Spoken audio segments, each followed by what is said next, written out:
দুই সন্তানের মৃত্যুতে শোকে স্তব্ধ বাবা মাসুদ রানা।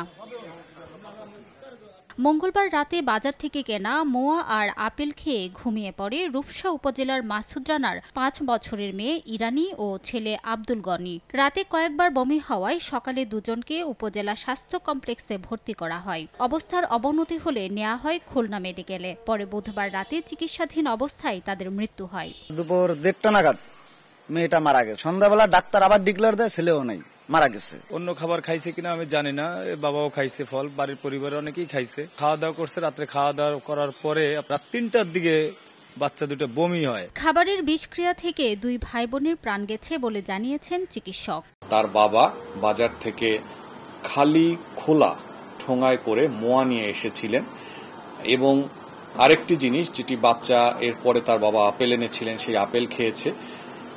এ বাদে তারা বাইরের আর কোনো খাবার খায় নাই, কিন্তু রোগীর যেসব লক্ষণ সেগুলো সব ওপিসি পয়জনিং এর মতনই ছিল। নিহতদের বাবা মাসুদ রানা মুদি দোকানদার, মা নার্গিস বেগম মানুষের বাসায় কাজ করেন। এই দম্পতির ৮ বছর বয়সী আরেকটি কন্যা সন্তান রয়েছে। সময় সংবাদ, খুলনা।